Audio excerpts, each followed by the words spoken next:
মুন্সিগঞ্জে অন্তঃসত্ত্বা প্রেমিকাকে গুলি করে হত্যার কাজে ব্যবহৃত পিস্তলটি প্রেমিক তৌহিদ শেখ তন্ময় গত 5ই আগস্ট সরকার পতনের দিন রাজধানীর ওয়ারী থানা থেকে লুট করে। পরে ইউটিউবে ভিডিও দেখে পিস্তল চালানো শিখেছে।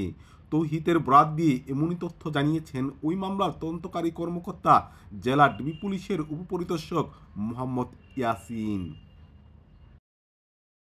এছাড়া তৌহিদকে মঙ্গলবার 3 ডিসেম্বর বিকাল 3টার দিকে মুন্সিগঞ্জ আদালতে হাজির করা হলে আদালতের বিচারক senior judicial magistrate Zulfikar Hossain রনির কাছে সে প্রেমিকা শাহিদাকে হত্যার কথা স্বীকার করে দোষ স্বীকার উক্তিমূলক জবানবন্দি দিয়েছেন।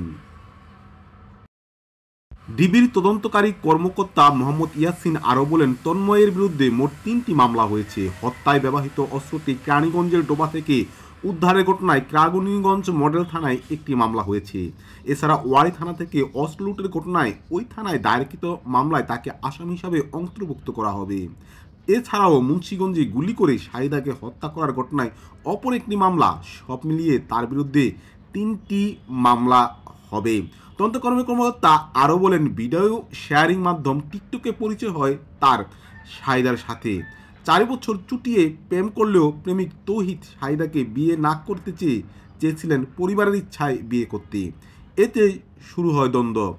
একটি দুটি নয়, প্রকাশ্যে ঢাকা মহাসড়কের উপরে 5 রাউন্ড গুলি ছুড়ে 2.5 মাসের অন্তঃসত্ত্বা প্রেমিকাকে হত্যার পর বোলার মনপুরা দ্বীপে পালাতে গিয়ে ধরা পড়েন আলোচিত শাহিদা হত্যাকাণ্ডের প্রধান অন্যতম আসামি তৌহিদ শেখ তন্ময়।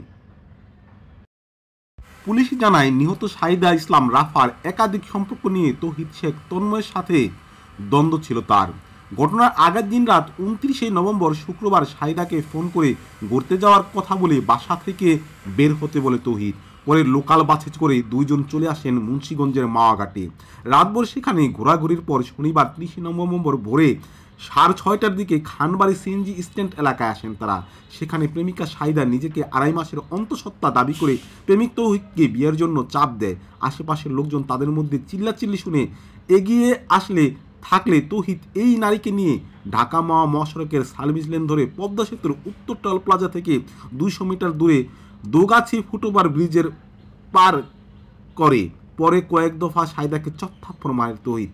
এক পর্যায়ে আর রাগ নিয়ন্ত্রণ করতে না পেরে তার সাথে থাকা লুট করা পিস্তল দিয়ে প্রথমে 1 রাউন্ড গুলি ছুড়লে গুলি লক্ষ্যভ্রষ্ট হয়। এরপর 5 রাউন্ড গুলি ছুড়লে সেগুলো শাহিদার শরীরের বিভিন্ন অংশে বিদ্ধ হয়। মুহূর্তেই সড়কের উপর লুটিয়ে পড়ে মৃত্যু হয় শাহিদার। এ ঘটনায় তন্ময়কে বরিশালের ভোলা থেকে গ্রেপ্তার করে মুন্সিগঞ্জ আদালতে প্রেরণ করলে আদালতে সে শাহিদাকে হত্যার কথা স্বীকার করেছে। ডেস্ক নিউজ, বিক্রমপুর চিত্র।